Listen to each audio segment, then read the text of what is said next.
this club makes you proud to be a part of it?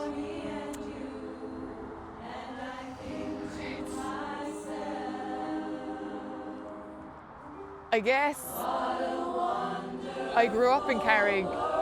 It's a small village, you know, at the end of the day.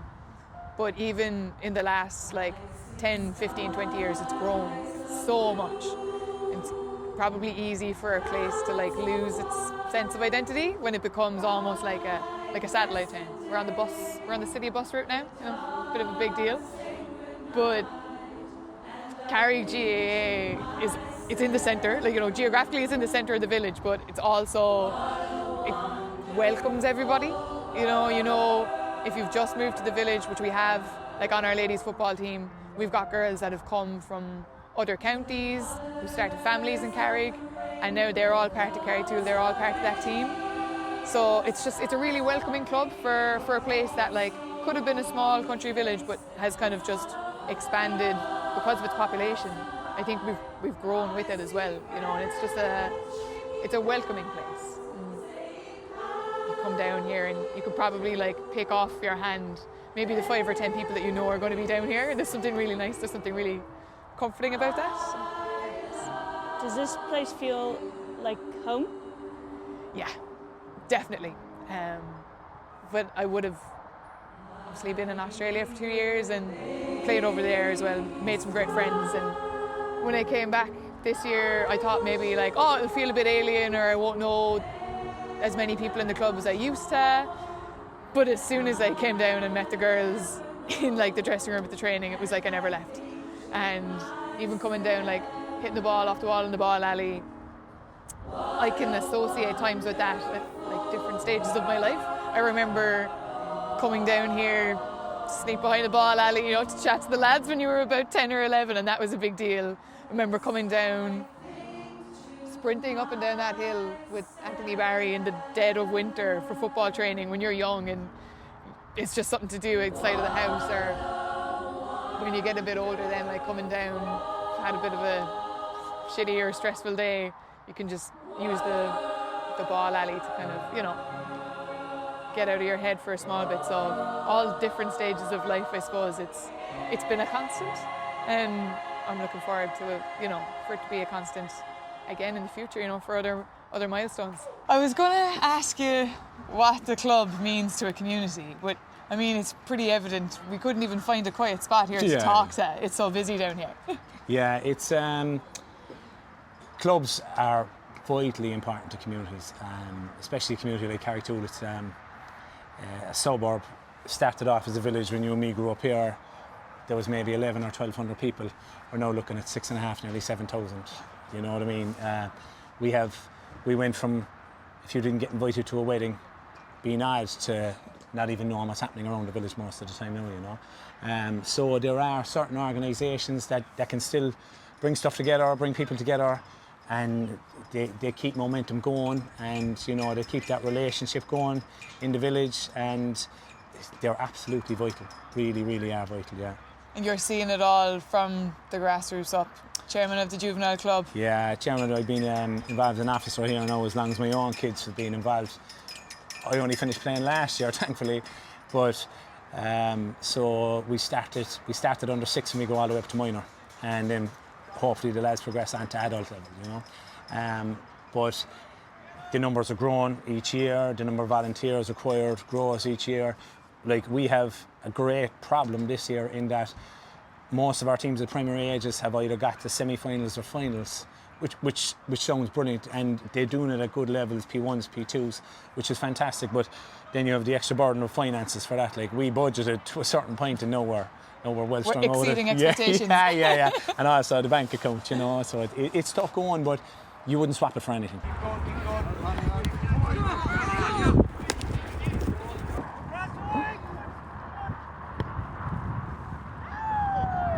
I grew up in Farron. Now there is Aerogue is nearby, but we were athletics, and my dad, who's from the West Indies, was cricket based. So we spent every summer by the Mardyke, just playing around while my dad played cricket. So, but we always just enjoyed sport in general, and I think that's the main thing. Once you enjoy sport, you can pick up on anything. So, moved to Carrigtwohill with my husband and had kids, and it's kind of a case of, especially 20 years ago, if you can't beat them, join them. And did you start playing? No, but I had to quickly learn the rules. My husband warned me going down not to call it a bat or a ball. It was slitter and a hurl. So he learned the rules, but I started off very, under 6 level.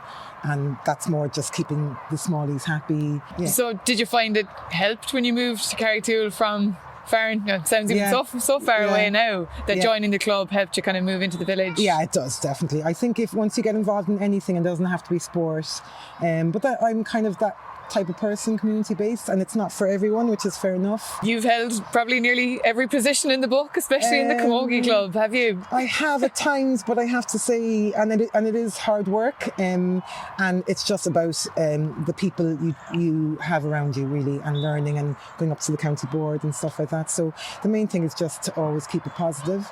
And to realise that every single person who's volunteering is doing it for the goods of their kids and everything like that. So yeah, I've held committee positions. It's rewarding. It's not easy. I've done my time, and I'm still here helping out with the adult girls. So I love that as well. Come on down. That's a good place to be. For a village our size, over the years, we probably overachieved, and with overachievement then comes this level of expectation, like you want an intermediate, you want a senior, we've had lads in and out of Cork panels for years, and I've done some girls and boys, who am I talking to, and to come from such a small area and achieve these levels, it does create that, but that also creates people in the club who the girls look up to and the lads look up to, not quite me now, but the other lads. The weight of the club rests on her shoulders. It's over! It's over! Those type of levels, they're really important. They're really important to try and get up to these levels and try and create a benchmark for the young fellas to get to. And we see it this year now. There's a bit of a transition, and we have lads who came through from very successful underage teams with their schools and inter-county level. They're coming through in the senior team this year.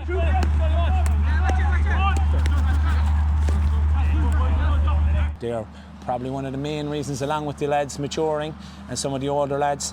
But as I said, we've selectors this year with Cork 16s, Cork minors, Cork 20s, and again next year that's continuing. So we're really, really lucky that way. Yeah, and we're seeing that Keith Ricken is over helping to train our junior football ladies. Yeah. When you've got managers of that calibre coming down to train, it's important, isn't it? Like the whole, what these fellas can bring in one session is gold. Like, you know what I mean? I come down and we're sharing different notes from lads who coach young fellas before us, and we're trying to build on that, and all of a sudden then Niall McCarthy comes down, or Jason Barrett comes down, or like Keith comes down, or Nolly Farron comes down, and they give you a completely different view or perspective on what to do and how to approach and how to speak to someone. And Jesus, how did I not think of that before? You know what I mean? No, it's vital. If you don't have this continuation of people who've come through the village, who've come through the club, who've experienced this, it's really difficult otherwise. Mick, you've had a great night here, remembering that famous victory 45 years ago. 45 years ago, absolutely incredible. Massive tribute to the club tonight. They've gone above and beyond to bring us all back together, to rekindle old friendships, make old connections, remember the highs and lows of that time, the great achievement, and what it did for Carrigtwohill football. Yeah, you were telling some stories there now during the dinner. I'd say you've got a bunch of stories between this team. Oh, there's an incredible bunch of stories. There was great nights out, there was great adventures, there was great achievements, there was low points, but the club has retained its heart and soul and put the energy in and the effort in tonight to bring back people who probably haven't been in this fantastic new facility since it was built. So an incredible privilege to be here. Can you tell us about any of the highs and lows that you had? Oh, winning this football title 45 years ago. 4 of us were just 18 years of age, so we were kids, and we were brought on by the more adult players who led the way. They fought with determination, the whole Carrig approach, hard but fair. What a time we had, what a great achievement, and a wonderful time for the club, You're being been accused of being a Middleton man in here tonight in a Carrigtwohill setting. How does that go for you sometimes? Yeah, look, we're all part of the GA family. How are you doing, mate? How are things going? Lovely. So, cheers.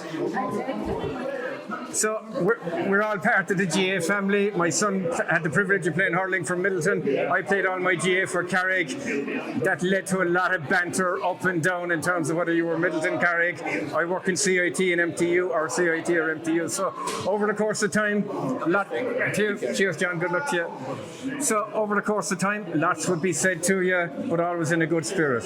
And that's kind of the heart of it, really, isn't it? Like, you'd be killing each other on the pitch, but off it, it's all, the gloves are off, it's all friendly. Well, that's the heart of the GAA. It's all about going out, playing tough, playing fair, giving of your best, playing for your teammates, and at the end of it, having a drink or having a chat afterwards. You've been involved with Carrigtwohill, involved with Middleton with your son and MTU. Is there like a certain thread that you see going through all the clubs? Oh yeah, I just see the passion and the commitment, the level of volunteerism, people giving voluntarily of their time to better their communities through the medium of GAA. It's absolutely heroic, incredibly praiseworthy, and I take my hat off to all of them. You were part of the team with John O'Mahony and Ollie O'Connor that wrote the book, really, on the history of Gaelic games in Carrigtwohill, but even in the last couple of years, you probably would have had another chapter or two to add with all the changes down here? Yeah, there's been huge changes, Rachel. The club is growing all the time, obviously, but in conjunction with the size of the village. I mean, it's not a village anymore, really, is it? So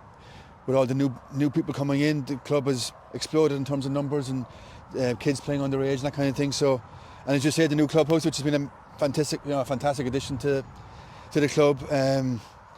So yeah, we're just trying to manage the explosion, really, and kind of looking ahead to see how we can manage it into the future, because it's only getting bigger, really. Yeah, and how important is the GAA club to the village when it's expanding that much, to help keep a bit of a sense of identity, I suppose? Yeah, exactly. I think that's what it is. So, I mean, as you know, the village has completely transformed the last 20-25 years in terms of the amount of new residential stuff and on the north of the village. But like this pitch here, or these grounds, are kind of a fixed point. They're kind of a social hub, really, where people can just come into, even if they're not involved in a team, or if their kids are playing or not playing. It's just a place where people can meet, and like it performs that function. So like, even as the village changes as much as it is, or how much it has changed, this place has been a kind of real kind of, a fixed point, as I say. Those lads who come down watching training will be here on a regular basis, and they know that if they come down, they're going to meet people to have a chat, which is a huge part of it. I mean, I've often done it myself. If you're on a summer's evening, if you've nowhere else to go, it's a great place to come, and there is that social hub feel to it.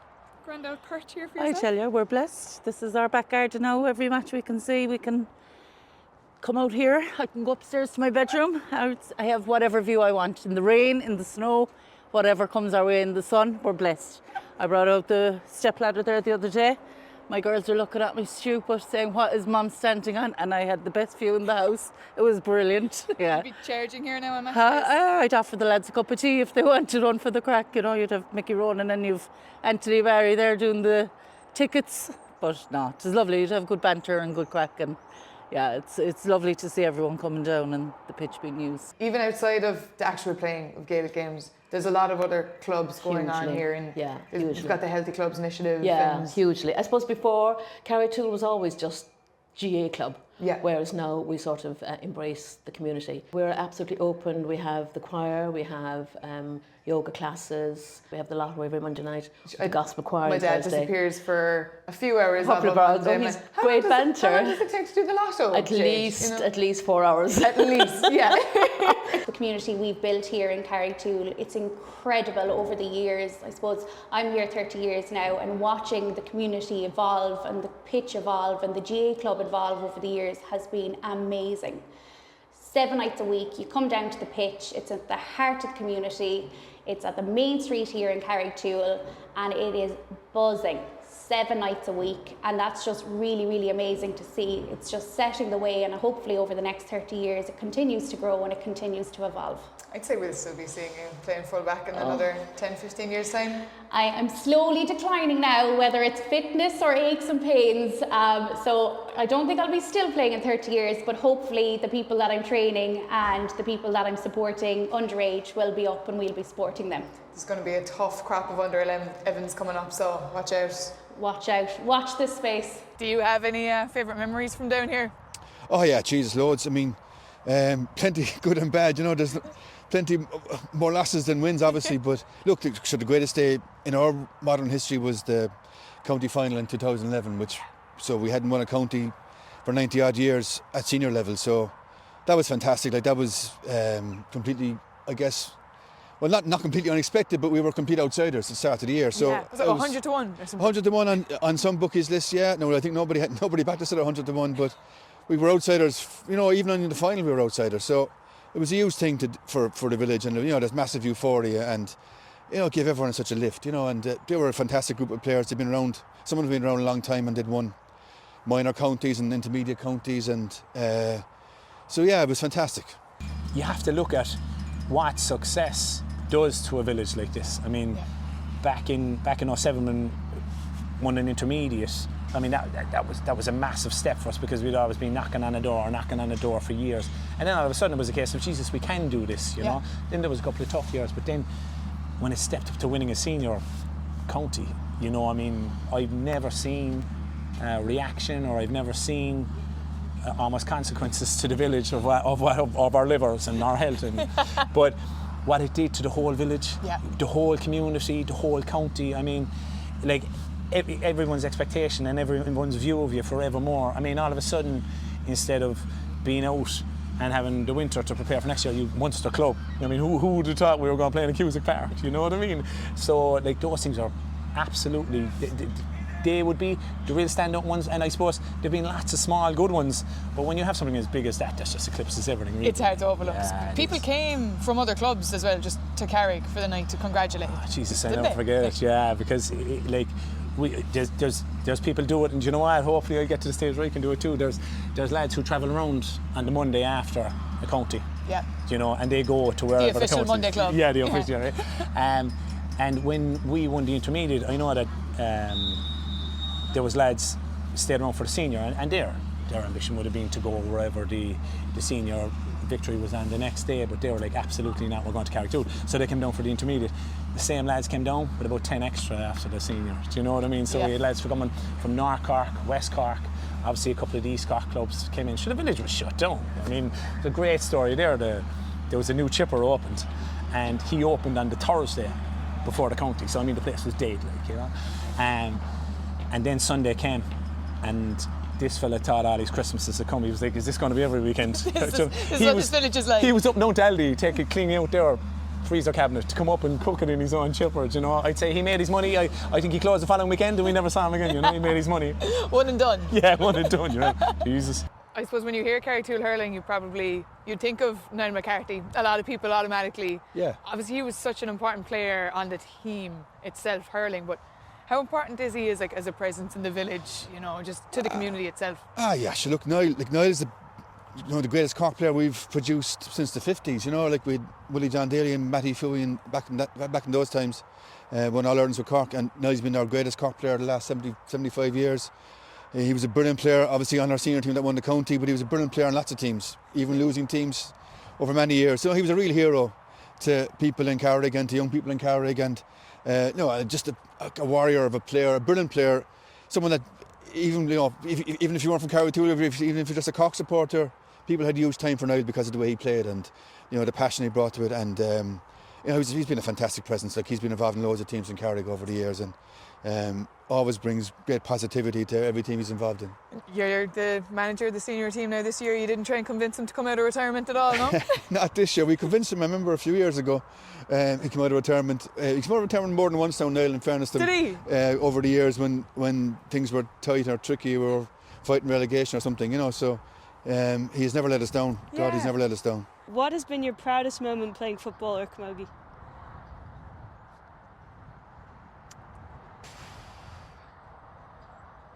Proudest moment was probably winning. It's easy to say winning a final, probably it's the default, but we won a minor county final, camogie, which was a big deal because the club was pretty young at the time, and it was, when we were at that age, I think it was probably the first time that we realised that we put in a lot of this work, and we got to a final, and it doesn't happen all the time.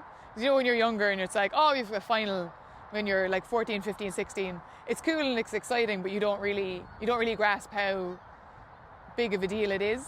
So I think that final we all realise, like, we've worked really hard for this, we've trained all year, and I remember even seeing Niall McCarthy was at the match, and that just felt like one of the biggest deals ever. You know, we were a close team, and for people to be talking about like the girls' team winning was definitely a proud moment. Yeah.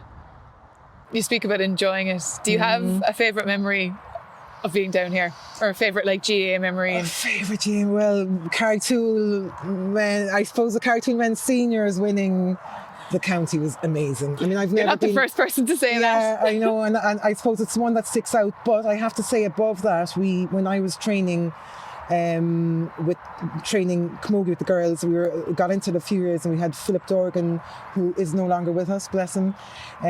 He was training with me, and we got the under 14s to county win, and I swear it was as good. It was that feeling was as good as the men's winning their county. Yeah. I think it was a county C, and it was the first time in a long time that the girls won a county, and just that feeling for them and their parents and the hard work, it was just great. It was, the buzz was brilliant, and it kept them invested, and we've more girls signed up the next year, you know. So, you know, you have to have that balance, whereas the win isn't always the thing, because you have to keep girls in the play, but if you're not competitive, there can be a drop off. So it's getting that balance right. How I know you well is from the Camogie Club. I'd associate you with Camogie here in Carrick. You chaired the Camogie Club as well as chairing the men's club as well. That's after right. that. It's great to have a Camogie Club here now in Carrick again, it's fantastic. It's fantastic. I mean, I suppose I joined the Camogie initially because we had moved back from the UK, and I had 2 daughters, and I wanted them to play a sport. And you go into these things, you sort of get dragged in, and you see things that need to be done, and you know, you see that there's a gap there for volunteerism, and you go in there and you try to help as much as you can, and you get dragged in more and more and more, and then you get involved in the committee and stuff like that. And look, you know, as you say, we won a county minor back in 2012. Yeah. But that was the amalgamation of and work of a lot of people from when the Camogie first started many years before that. And you know, people like you and my daughter started under 6s, under 8s, under 10s, under 12s, under 12s, 14s, 16s and minor. So, you know, in all those age gaps, you have coaches who put in their time. You know, any minor team is based on the success of the underage level. Yeah. So, you know, you got to, I'm not taking any credit for that. I was chairman at the time, and lucky to be chairman at the time, and we got great support. But as I say, it was an amalgamation of years of work by all coaches in all different levels right up to where they were. So that was a great success. And I suppose when we won the county final, I suppose the club here were fantastic to us. We had equal facilities to use. We had all the pitches, anything we wanted, they helped us, and they wanted to promote Camogie here as much as we can. So, but I think when we won the county, I thought, right, these guys are serious. It's us on the map. Yeah, we're serious. They're going to take us, you know, as genuine club, and that we're serious, and we sort of embedded ourselves in here as part of the culture here at Carrigtwohill GAA. So that was great. That was great. And you were even saying last night, I remember it specifically as well. There was kind of like a big annual newsletter that had come out at the end of the year. That's right. Yeah. And we were front the page. Camogie Club was on the front page. I still have that actually. It's lovely to look back at it and look back at the girls who were involved back then, you know. And it's not all about learning Camogie. It's about, you know, you as a person, and you growing, and you getting to know how to deal with, you know, conflict, how to deal with depression, how to deal with being let down, not being on the first team. It's all about learning. It's all about your personal self and your personal growth and stuff like that. So look, you look back now on that team, and you know, there's a lot of successful girls in there now who went on to do, you know, great things, and they're scattered all over the world probably. But it's lovely to look back and see, you know, it's only like a blink of an eye when you think about it. 2012, and it seems like yesterday. But all those are all adults now. Some of them are married, some of them have kids. The match itself was great, but it was afterwards here. I think we all came back to the kitchen and just we brought Franks down, and all the families were there. Like I remember even my gran was there. And, like, that was the standout of the day from coming back here. Absolutely. And like you said, real naive nearly, even though we were probably like 16, 17, 18. It's just a bag of chips That's in the right. pitch is all we wanted. And you know, that's so important, whether you win or whether you lose. It's coming back as a unit, and it's going to be other commiserations and well done and let's go next time. Yeah. Or it's going to be absolute mayhem of celebrations. And look, everybody was delighted with the Frank's chips and the bottle of orange and the bag of potatoes. And you know, we all were out there afterwards milling around and stuff like that. Couldn't believe that we had actually won it. It was a fabulous, and I suppose as a player, what they love in Carrigtwohill is going into the cars, hanging out of the windows, hanging out of rooftops and blowing the horn and going through the village. And there's a huge sense of pride in doing that. And for the girls, because news of travel, what's the horns blowing for today? And they'd say, oh, the girls won the county. And like, it was just highly unusual for the girls at that point to reach that level. It was always the boys, and they were given great credit for it. But we got a lot of kudos in not just in the club here, but a lot of kudos in the parish, in the community, by saying, oh, the girls won it, that's great. Yeah, because we nearly kind of done the lap of Twice. Castleview, and by the time we came back, people had come outside. Yeah, with the flags. door, and they were saying, what's going on here? And they're waving to people. There was great memories there, and great memories for the players. You know, and some of them Kira is still playing. Some of them, Amy is still playing. Yeah. You know, some of the girls are still playing, and that's fantastic. And they can pass down then their knowledge to the younger people of the team, and you know, just it's a full circle. And you know, it's great to be a part of that, and now look back on it and what a wonderful achievement it was at the time. You know, they're in history of winning a county final, and that was just amazing. But it's all, sometimes it's just the small little things. It's the under-6 training. I just used to love the under-6 training. I still have a card that one of my under-6 girls gave me, a thank you card and some flowers at the end of the season. I still have that card at home. So they're the little small victories when you have a little word, parents has a word in the ear saying that the training and the positivity and the fun really helped their child was struggling. Yeah. And that you having those little conversations with parents. So it's hard to pick out one thing, but I think it's all the small little victories, and victories so it doesn't always come in the shape of a medal. Yeah. It's the small little victories that help, you know. So I suppose that's it really. But that county win from the men's was still very good. Yeah. I think it took a week for the village to recover after that. Absolutely. You know, it was great. Absolutely. You know. Best of luck tomorrow, Bobs.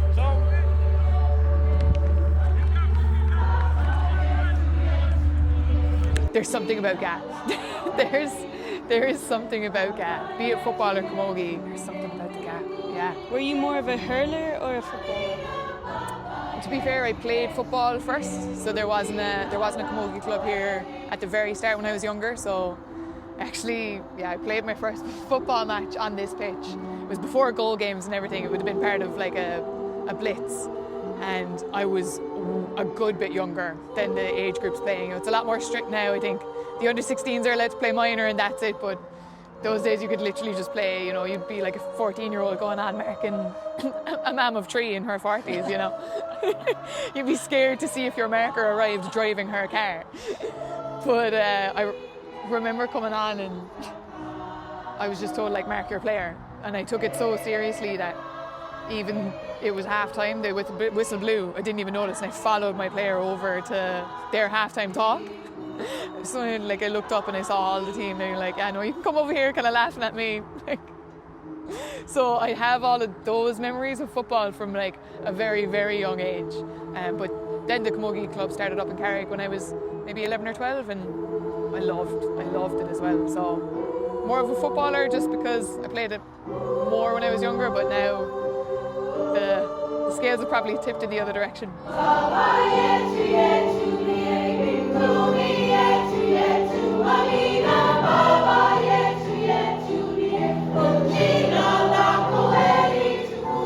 Can you tell us a little bit about the Gaelic for Mothers and Others, the Carrigtwohill Cougars? Yeah, no, I have to say, they are a special group. Now, I just dip in and out, and there are a bunch of amazing women. I'm not the one who does the organising at all, but it started off a few years ago, and there must be about 50 or 60 mothers. I'm not joking, it's absolutely huge.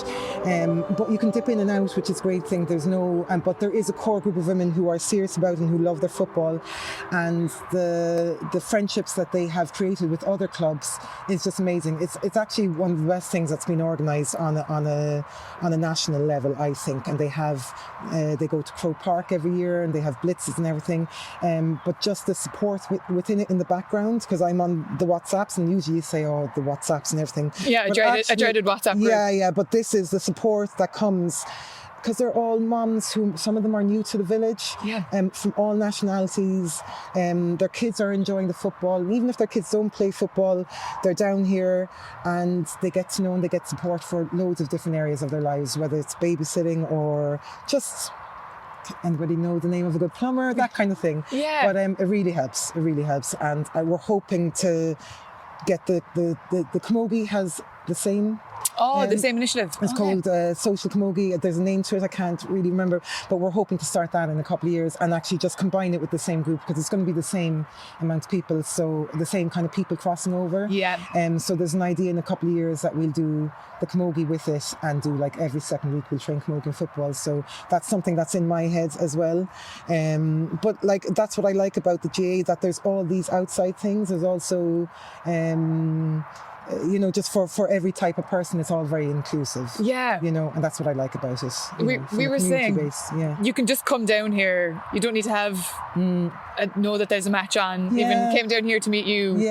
There's 2 or 3 matches happening at once, and there's something else happening in the hall. So it's a real centre of the community, isn't it? It is. I mean, you've got the training over here. We've got our under 12s playing here, and I know some of the moms. And I just stood, before I was talking to you, I just stood there for 10 minutes, and it was just a joy to watch.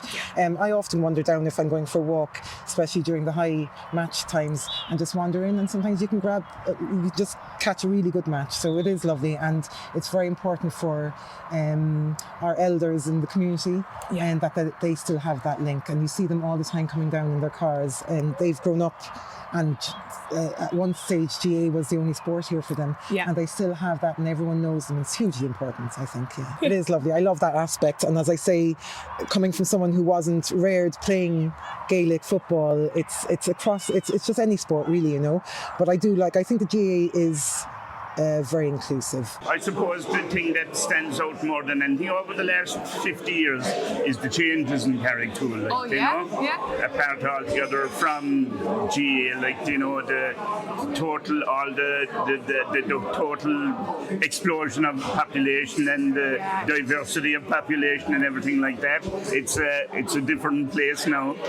But it still retains, I think, a lot of its old traditional characteristics. And with the help of God, it'll continue to be that way for the future as well. It's a very welcoming place. I mean, to take it, even just to look at our senior hurling team at the moment, there's one young lad who was born in Nigeria playing centre field. He's probably one of the best players we have. He could be a Cork hurler in the future, the way he's playing. He's fantastic. And that's a typical example.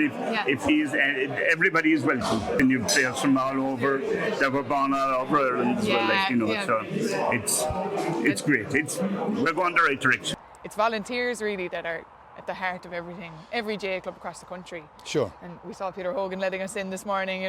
Up early to open the gates and open up the pitch for us. How important are the volunteers? Look, the club wouldn't exist without volunteers, obviously. And as you say, look, every club has the same story from that point of view. But we're blessed that there are people here whose passion for the club is undiminished from year to year, whether it's a good year or a bad year. There are people who've been here for decades, literally decades, who've kept the club going through thick and thin. And if you start naming names, you're going to offend people or at least leave people out. But there are people that who've been there since I've started and since I was a kid coming down here, and they've shown incredible resilience to keep coming back and keep going. And as I say, it doesn't matter whether we have prospects or whether we don't have prospects. They're here with us and keeping the show on the road. Someone you'd always talk about as a history maker in terms of volunteering in the club would be Caroline Dixie. She's done so much for the club. Yeah, absolutely. Caroline was elected secretary in 1983 when she was 18 years of age, and we think she was the first female secretary of a GAA club in the country. She was certainly the first female officer in Carrigtwohill, and it showed her passion for the club, obviously, and she's done loads of different roles for the club since. She's been vice chair, she's been chair, she's been secretary. She was heavily involved in the Camogie Club. So she's been, and Caroline and her family, the Kidneys, like they've been a massive part of Carrigtwohill GAA for generations, and Caroline's passion for the club is terrific. At 18, you became secretary of the lads club. There's not many young people, men or women, putting their hand up for that position. Well, I suppose I was naive to one extent because I didn't know what was involved as secretary. I was very humbled to be asked, to be fair. But I grew up with hurling, you know, in my family. I have 5 brothers.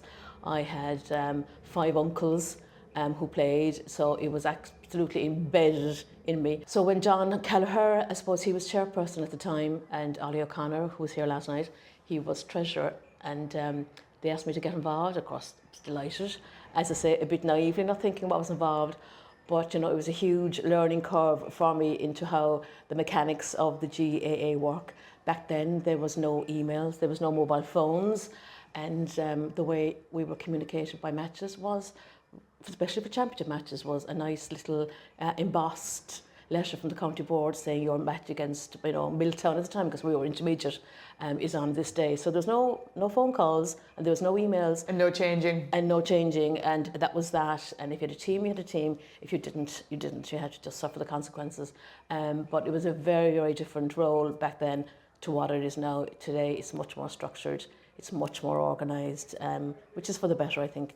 But yeah, a huge learning curve. And I also probably came in when it was an important part of the club that we purchased our second field here behind us. Oh, fab.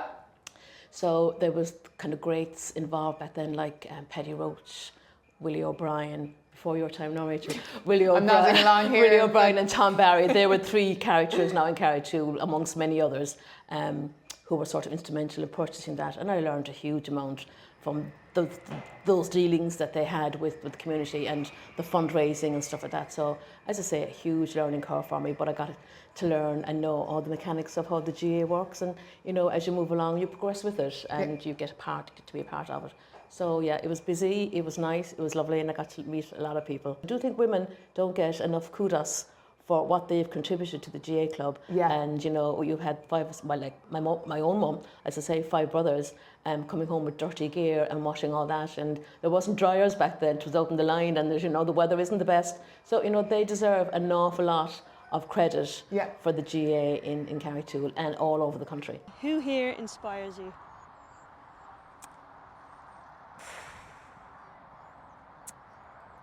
There's so many people. So many people, it would probably be hard to name any one single person. Like, the entire club is made up of just volunteers. Eva, who hopefully we'll be chatting to at some stage today, she's my best friend. But we play football together, we have done since as long as I can remember. But it's great to see her kind of take a different role in the ladies football club the last couple of years. To be fair, I've always just played, you know. It's easy to show up and pitches are booked and training is done for you, but Eva is involved heavily now. She's getting refs for our games, whether it's good for her blood pressure or not. She's sorting out refs, she's sorting out pitches. She's training younger teams now as well on Fridays, and it's easy to do that maybe when you're a good bit older and you've got kids yourself, but Eva's doing that already, you know, as a young player, and she's given back to the club that has given so much to us. And she's also still putting in unbelievable shifts at full back for the junior footballers. So definitely, people like Eva are the reason GAA clubs exist and like continue to thrive. Women's sport. Obviously, your dad, John, has been looking after our junior team for the last couple of years. How does that dynamic go with father-daughter in the team? It did take a bit of getting used to, but now he's incredible.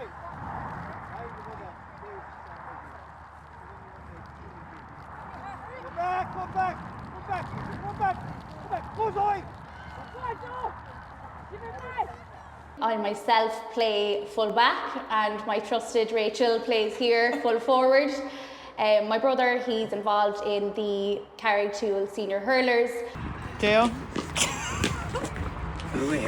And both my uncles, they're involved in the adult selectors as well. So between us all, we're all out 7 nights a week, and I'd have it no other way. I love it. Usually when I ask you what we're doing, it's like GAA calendar in the Google Calendar first, and then we can make plans after that, isn't it? Exactly that. I think even this weekend, I hear that we could fit 4 matches in on Sunday. If you're up at 10 and you'll be home for 9. So yeah, we're all looking forward to it. It's the busy season, and would have it no other way. And I suppose a lot of people that we would have started playing football with don't play anymore. Why do you still play? I suppose I still play. I play for the love of it, first of all. And I recently turned 30 last week, and I know I'm not going to be playing for another 30 years. So I recently started getting involved with the under-11s here in Carrigtwohill, and I suppose I'm setting the way for them to come up and them to take over in years to come. So it's all about passing the baton and laying the foundations for the underage girls and trying to inspire them that I've had amazing memories in the club, and I hope that they do too. Is there any one memory for you that sticks out? Now this should come with a warning that even my memories don't always kind of add up. We'd have completely different recollections of how matches went. But is there anything that stands out for you? Yeah, I suppose, Rachel, you send me memories that I can't even remember. It's us going in the Cork Kerry border, under 11s, and you know everybody's fielding. So yeah, unfortunately I don't have those memories, the ones that you have. But one of the memories that really stands out to me is growing up. I always remember our friendship when I think of the GAA. You even sent me an article from the Echo of us under 12s, and it called us a midfield duo. God be with the days. Now we're the least running possible, the two of us have gone. Close to the ends of the pitch that are opposite. But yeah, so I remember our friendship, and I remember the GAA. When we were growing up, I have a picture of us, and we were going off on Erasmus for 3rd year in university, and you had your bags packed. They were as big as yourself, and I had tears rolling down my eyes bidding you farewell. And little did I know, you were off to Rennes and I was off to Lyon in France, and I thought I wouldn't see her for 12 months, and little did we know that we actually saw each other more in France than we did in Carrigtwohill because of the GAA.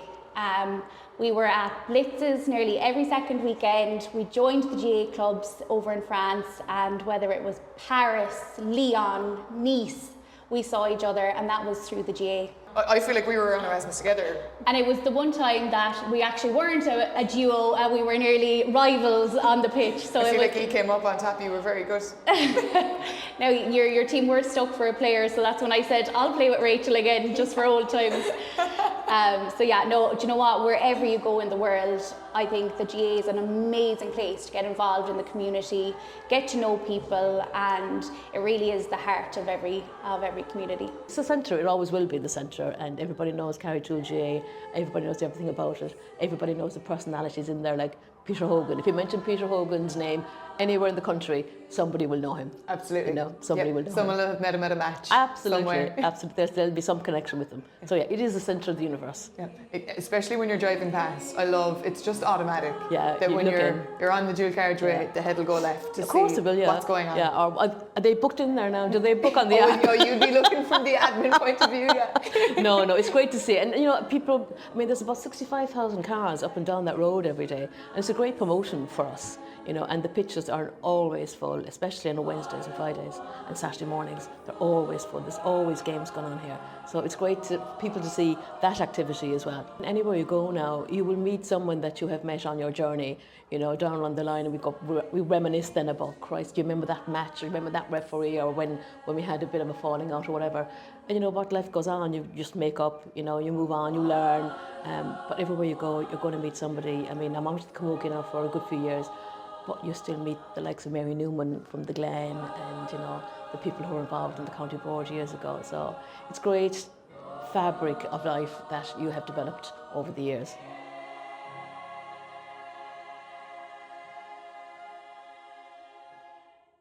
One last one. Go on. If you could describe Carrick GAA Club in one word, what would it be?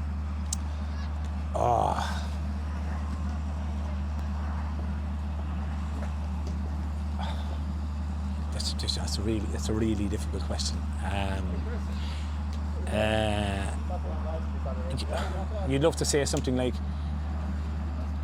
personal or emotional, like what any club means to any person, you know. Hey, I see it, because it represents so much. I don't know, can I give it a word? I'm sorry. No, brilliant. Do you know what I mean? That's enough of it. Yeah, not a bother. Right, Sean, thanks so much. No bother, thanks for that.